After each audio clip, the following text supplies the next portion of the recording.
केंद्रावर ईव्हीएम बंद पडलेला आहे। अजून एक बातमी बीडमधून। बीडच्या गेवराईमध्ये पवार गट आणि पंडित गट आमने सामने आलेला आहे। नगरपालिका निवडणुकीला त्यामुळे गालबोट लागलेला आहे। गेवराईमध्ये पोलीस रस्त्यावर उतरलेले आहेत। जमावाकडून गाडीची तोडफोड करण्यात आली, काचा सुद्धा फोडण्यात आलेला आहे। गेवराईमध्ये मतदानाला हिंसक वळण लागलंय। माजी आमदार लक्ष्मण पवार यांच्या घरासमोर दगडफेक करण्यात आलेली आहे। मोंढा भागातील मतदान केंद्रावर मोठा राडा झालेला आहे।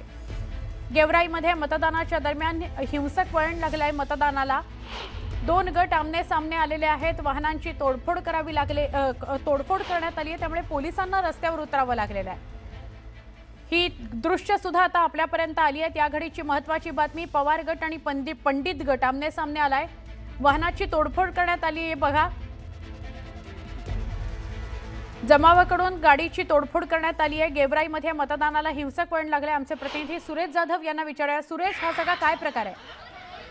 गेवराई शहरातील मोंढा भागातील मतदान केंद्रावर हा राडा झालेला आहे। मतदान केंद्राच्या परिसरामध्ये देखील पंडित आणि पवार जे गट आहेत दोन्ही ते आमने-सामने आले आहेत। विशेष म्हणजे यामध्ये जमावाकडून गाडीची तोडफोड देखील करण्यात आली, तर धराधरी देखील झालेली होती। त्या ठिकाणी पोलीस प्रशासन असल्यामुळे वेळीच जो बाकीचा जो प्रकार आहे तो थांबलेला आहे। मात्र काही काळ त्या ठिकाणी तणावाचं वातावरण देखील निर्माण झालेलं होतं आणि पोलीस बंदोबस्त देखील वाढवण्यात आला आहे। गेल्या काही दिवसापासून पवार आणि पंडितांचा संघर्ष हा राजकीय मैदानातील संघर्ष होता। मात्र अशा पद्धतीने आता काही निवडणुकीमध्ये एकमेकांच्या अंगावरती धावून जाणं आणि तोडफोडीच्या ज्या घटना घडल्या, त्यामुळे बीडमधील जी नगरपालिका निवडणूक शांततेत सुरू होती त्याला गालबोट लागलेला आहे।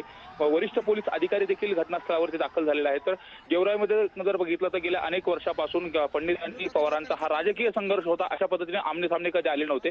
मात्र या निवडणुकीमध्ये आमदार विजयसिंह पंडित यांनी स्वतंत्र पॅनल उभा केला होता, तर दुसरीकडे माजी आमदार लक्ष्मण पवार यांचे बंधू बाळराजे पवार यांचा देखील पॅनल आहे आणि या दोन गटामध्ये आमने सामने आल्यानं मोठ्या संख्येने लोक देखील होते, कार्यकर्ते मध्ये देखील हमरीतुमरी झाली आणि त्यानंतर हा वादाचा प्रकार घडलेला आहे। त्यामुळे या प्रकरणात आता पोलीस प्रशासन कशा पद्धतीने गुन्हा दाखल करते हे देखील पाहणं महत्त्वाचं आहे। मात्र आता परिस्थिती शांत करण्याच्या अनुषंगाने पोलीस फौज देखील त्या ठिकाणी फौजपाटा देखील मोठ्या प्रमाणात वाढवण्यात आलेला आहे।